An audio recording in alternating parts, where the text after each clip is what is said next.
Hello and welcome to The Entrepreneurs on Monocle Radio, the show all about inspiring people, innovative companies and fresh ideas in global business. Today's programme is all about fun.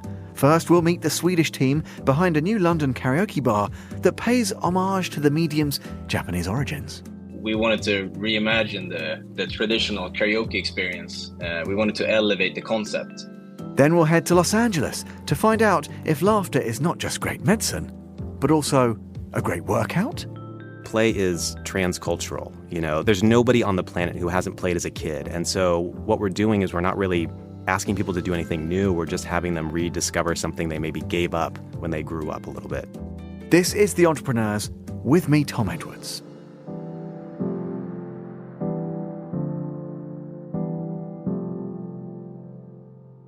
You're listening to The Entrepreneurs, and given that today's episode is focused on fun, I could only be joined to kick off proceedings by the one and only Fernando Augusto Pacheco. Faye, your middle name is Augusto, not fun, but I hope our audience know where I'm coming from with this. It is fun, yeah, and Tom, I like fun, I like music, I like good vibes in general. Well, and I understand, Fernando, you've been a busy bee in the pursuit of that passion and of those good vibes. You've been out doing some brave reporting. Tell us about your latest dispatch for The Entrepreneurs, Fernando. I did. It was really hard work, actually, Tom, because I've been having some yuzu margaritas at a very fancy karaoke place. And, I think this is proper work. There's a new... I'll be the judge of that, Fernando, just for clarity. I promise you that. So the brand is called Moyagi.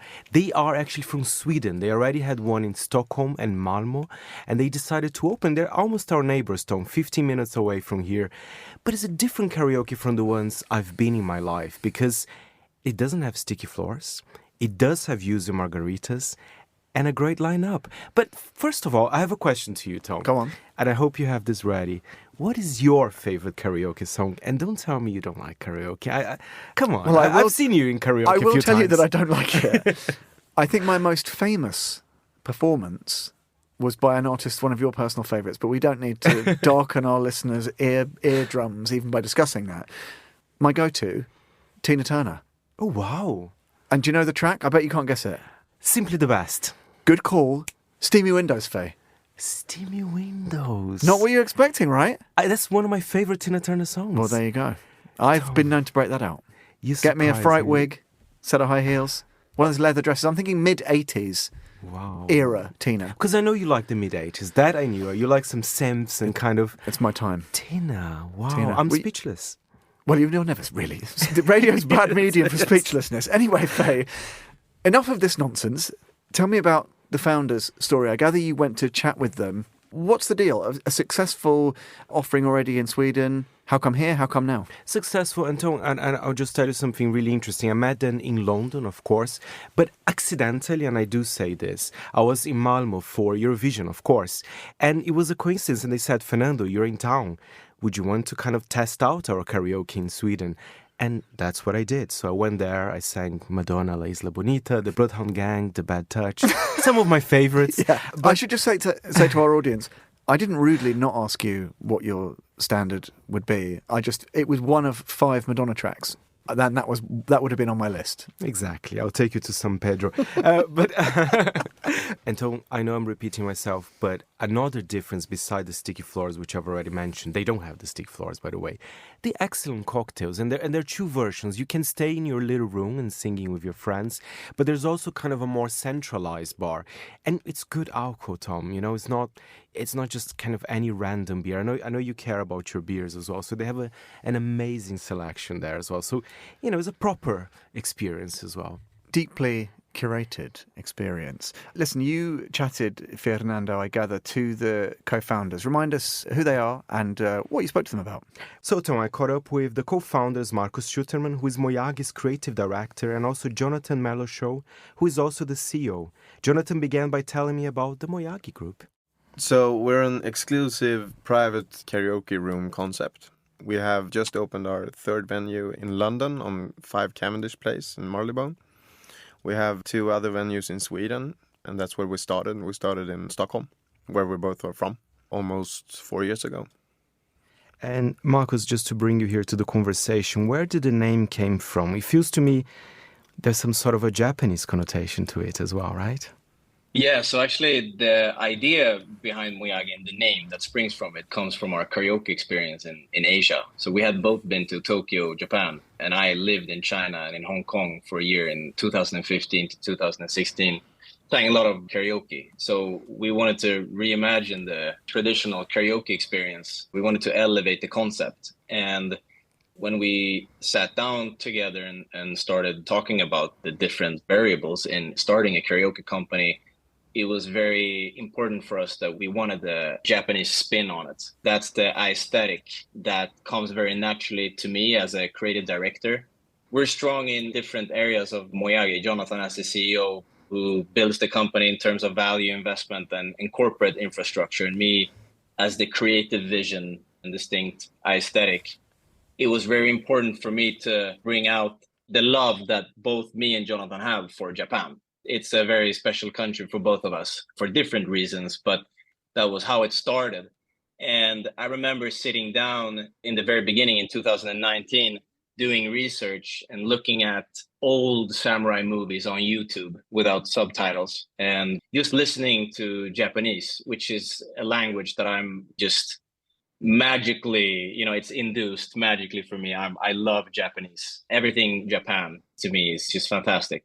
So I produced different names, and Moyagi was sitting so good in speech. A lot of my friends thought it was from Mr. Miyagi, but I hadn't even seen the Karate Kid before starting Moyagi with Jonathan. So it's quite funny. I saw the 3 old movies, the original movies, after having started Moyagi. That's fantastic. And Jonathan, we were talking about this. Of course, you guys have a branch in Stockholm and one in Malmö. Yep. Why London? It's the first one outside Sweden. Tell us about the idea, and perhaps did you had a connection with London before as well?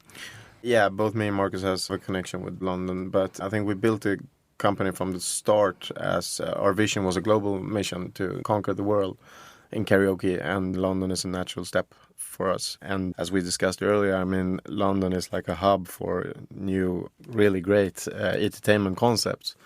And I haven't seen that type of hub anywhere else in the world, really. So we're very happy and very proud to have a new location in London. We're really excited about this one. And just to stay with you here as well, of course, the location's in Marylebone, so you share in a way the same address as the Monocle office here.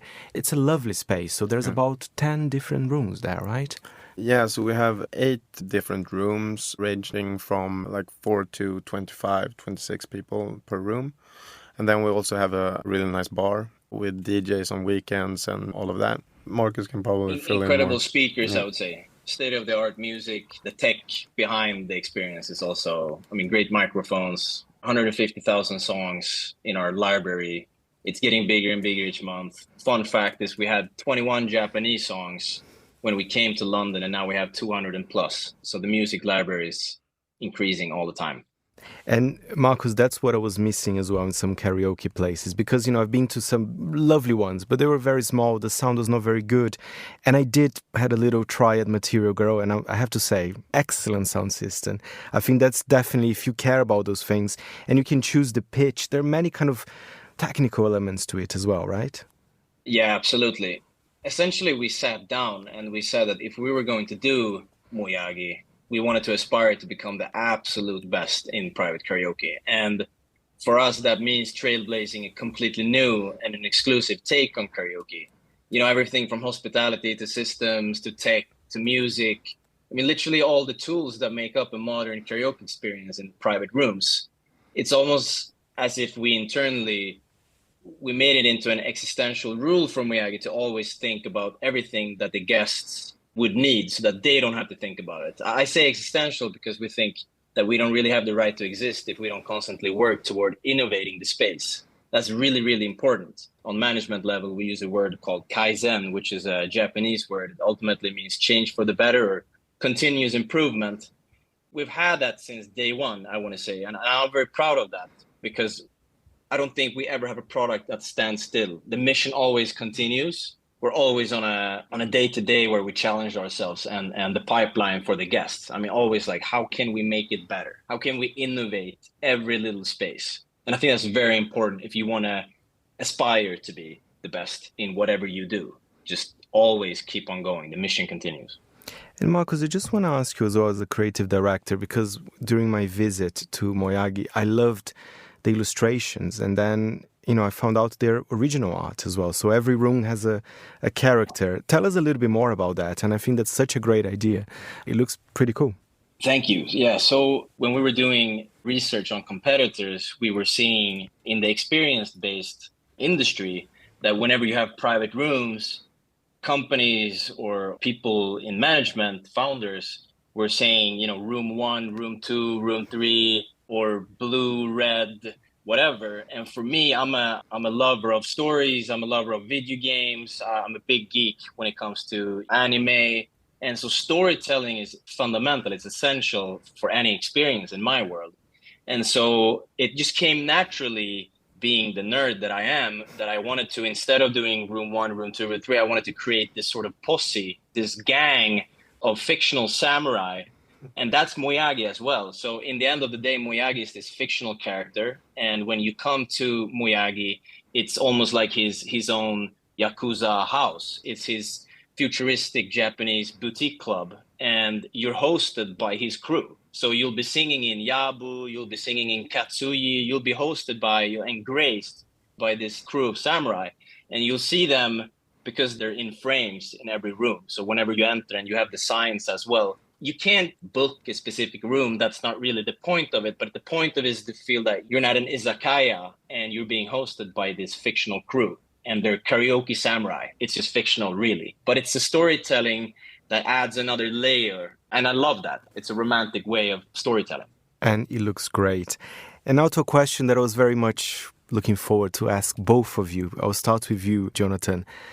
What's your go-to karaoke song? I really like Empire State of Mind with Jay-Z and Rihanna. I think that's mine. Powerful, powerful song. What about you, Marcus? That's a powerful song, Jonathan. It's also for your information, Fernando, it's a duet song in our system. So who Jonathan has a habit of always bringing someone in to do the duet. The most difficult part is the Alicia Keys one. It's a difficult song, I have to say. I've tried. JC, Marcus can do. So Marcus is Alicia Keys, basically. Yes. Okay. Yes. I can be Alicia Keys sometimes when my voice allows. My absolute go-to, which has been driving my wife nuts whenever we sing, is Tears for Fears with Everybody Wants to Rule the World. That's my go-to song. I'm a sucker for the 70s and the 80s. The melody and the upbeat is just right up my alley, personality-wise as well. I love that vibe. I'm with you. I'm an 80s boy as well. I love Pet Shop Boys, Madonna. I told you about Material Girl, right? So, I mean, that's also... yeah, you did. It is a classic. And Jonathan, we're talking a lot about the London one because it's more recent. It opened about a month ago, more or less. But tell us, how are the ones in Stockholm and Malmö doing? Because Malmö is relatively recent as well, about 8 months or so. Yeah, we opened Malmö in late August, so that one is also quite recent. Everything is going great. We see the need for private room karaoke in Sweden, and it's amazing to see how people react to the experience. As Marcus said, that's what we looked for, but couldn't find. So we created it ourselves. And karaoke is something so special, right, Marcus? I mean, it's not really a trend, in my opinion. I think it's something, I don't know which year exactly was invented, possibly in Japan at some point, but it's something that people are interested in. And I think what you guys doing, just providing like a great place for it, right? Thank you for saying that. I think karaoke is such an amazing phenomenon because where else can you get a read of someone's taste in music and their ability to work a crowd? And I think I'd like to say their appreciation for adventure. Where else can you get such a perfect, socially acceptable excuse to show off a little bit? And I think that's what's so appreciated. And it's multicultural, and also it's just a multi-generational concept. My mother, she's not going to like hearing me saying that she's almost 60 now, but she loves karaoke. And her boyfriend and his friends and their friends, they love to sing and share the memories that you get from singing karaoke and your favorite songs. And it's the same with my sister, who's 26 this year. You can definitely say that we have a target audience. And I think Moyagi's target audience is 25 to 35. But we see this huge popularity, I mean, in the broader spectrum. It's not typical Gen Z or Gen X or whatever you want to call it. It's very multi-generational, and that is the best party foundation in my world. If anybody asked me what's the best party that you can think about, I think it's the typical when someone turns 50 years old. That's usually when you have a multi-generational spectrum of people. You have the kids' friends, you have their partners, and then you have the little bit older crowd. You have people in their 30s, 40s, 60s. I love to see that. The people watching of a multi-generational concept is fantastic. And Jonathan, so far here in London, do you see that? Different types of people coming over?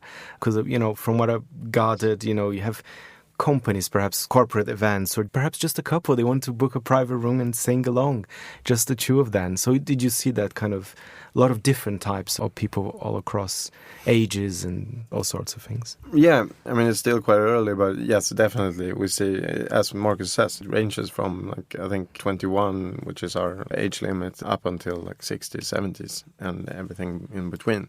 And as you said, yes, people go on dates and they sing their heart out together, even though our minimum is 4 people. They just pay for 4 and then they go nuts for 1 hour and 45 minutes, which is great to see. And we haven't seen that in Sweden, so that's new for the London side.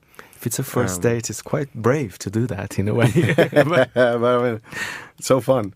Thank you very much indeed to Fernando for his intrepid alcohol-fueled reporting there. That was Marcus Schuterman and Jonathan Merlot Show, the co-founders of Moyagi, and you can learn more about their offering by heading to moyagi.com. You're listening to The Entrepreneurs.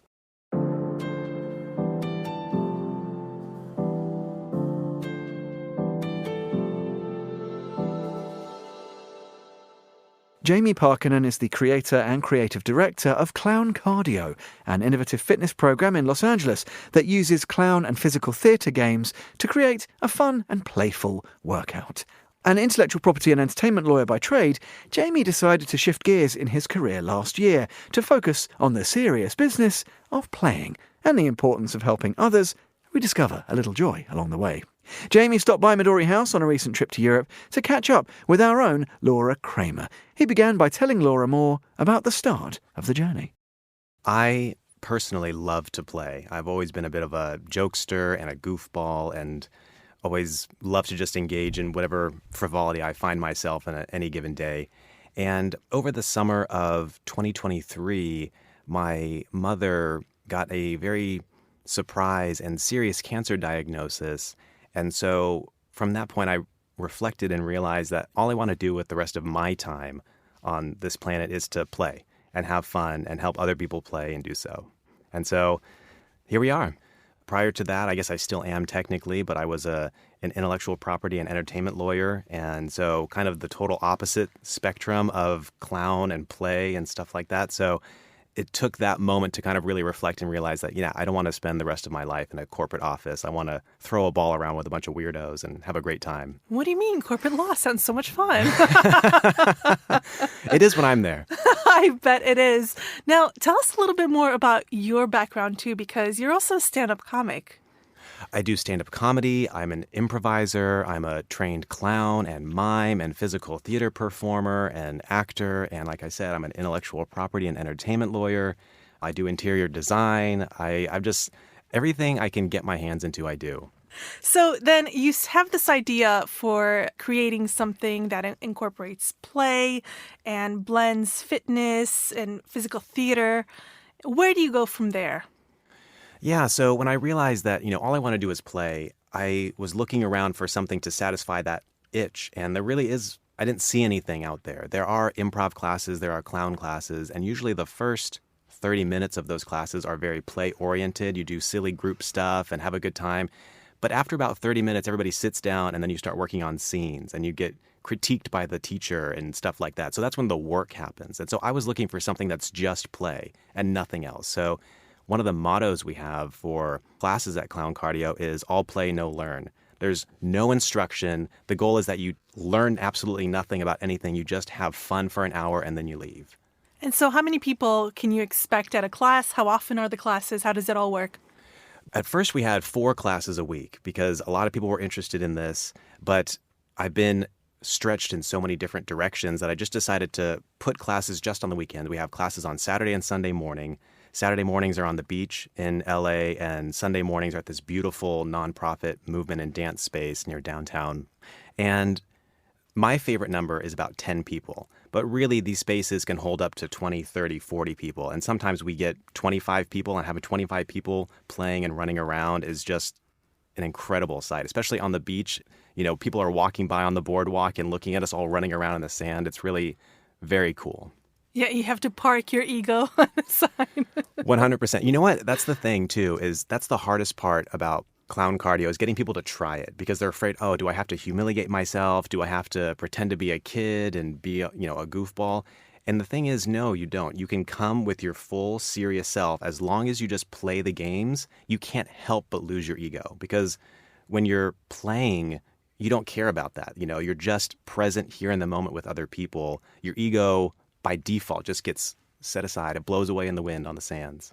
So give me an example of a prompt that you might get at one of the classes. Yeah. So the prompts are the rules of the game. And so we have different games. Some come from classical vaudeville. Some come from my own brain. Some are things that you might have played on the playground as a kid, and we just modified them for adults. But one is a very fun bomb game. So one person is a bomb. There's a second person. You're going to choose to be your shield. So you choose one bomb and you choose one shield. And you have to keep your shield between you and your bomb at all times, especially when the bomb goes off on my countdown. And so because everybody in the room has selected different people, it's just this chaotic mess of people running around trying to get their shield, but their shield is running away from them and their bomb's running toward them because everybody's bomb and shields are different. So it just creates this very fun, playful, chaotic mess. And it's such a fun game. How many calories do you think you burn in a session like that? Have you figured it out? You know, on the beach, people burn hundreds of calories because we're in ankle-deep sand, running around for an hour. On our indoor location, it's still in the several hundred calories. Someone showed me the results of their Fitbit afterwards, and it's in the room, so it's in like a cube space, but it's just like spaghetti squiggles all running around chaos. It was the funniest thing I'd seen. Now, being Los Angeles, and we have these ideas about the wacky ways that people try to stay fit and hot and get in shape. It is a very busy landscape with coming up with kooky ideas for fitness, isn't it? How do you kind of manage that? You know what? I have to say, I've tried a lot of those because I'm very fitness oriented myself. And the thing is I haven't really found any of them that are fun. You know, there's fitness crazes, but they're all work. Hot yoga, you're sweating and bent over, and like, yes, that could be good for you, but they all feel like, they just feel like a lot of work. And so the difference with clown cardio is that it's all play. There's no work. You get all the health benefits of running around for an hour, but you didn't even realize you were running because you're just playing the games and having fun. So I think that's really what sets us apart. And of course, there's another really important part of it, which is the mental health aspect to it, because of course, incorporating this has more benefits than just, getting to get your sweat on and burn off those calories. Tell me a little bit about that.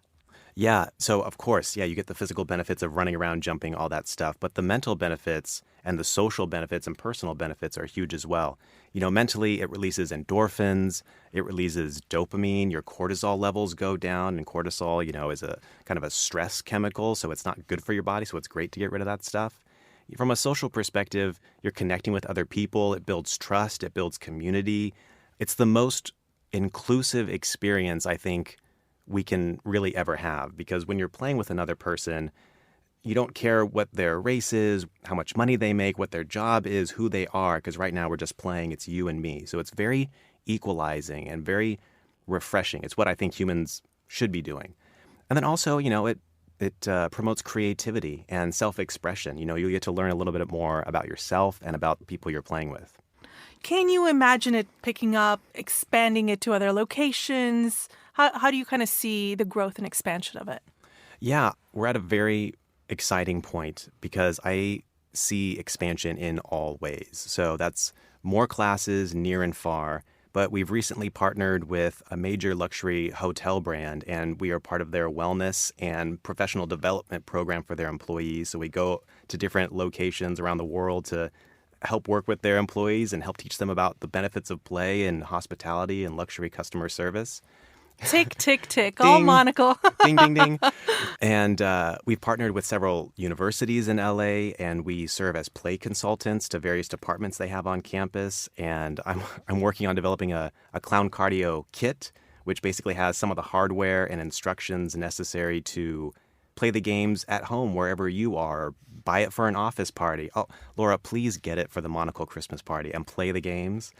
Jamie. You will have so much fun. Midori House will be on fire. You are talking to the right person because come Christmas time, I always have my antlers on. I'm always getting made fun by one Tom Edwards. It's happening. Well, before you take off to your next adventure, you've told me a little bit about what you guys have coming up in the future. What are you most excited about? I'm excited just to spread play with as many people as possible in different cultures. And that's really the very cool thing is play is transcultural. There's nobody on the planet who hasn't played as a kid. And so what we're doing is we're not really asking people to do anything new. We're just having them rediscover something they maybe gave up when they grew up a little bit. So just bringing that back to them and seeing the excitement in their eyes, like, yeah, I can have this and be an adult and function as a professional and still play and have fun too. That's the best part. That was Jamie Parkinen, creator and creative director of Clown Cardio. And you can learn more about the dark arts of clowning by heading to theclowncardio.com.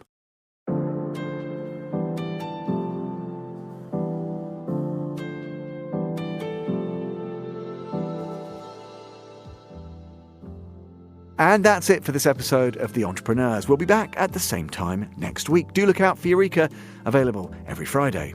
The programme was produced by Laura Kramer, with audio editing by Tamsin Howard, with assistance from Christy O'Grady. You can listen again and find out more about the show at monocle.com, or follow us and catch up with the archive via your preferred podcast platform. If you want to contact the team, email Laura on lrk@monocle.com. I'm Tom Edwards. Goodbye, and thanks for listening to The Entrepreneurs.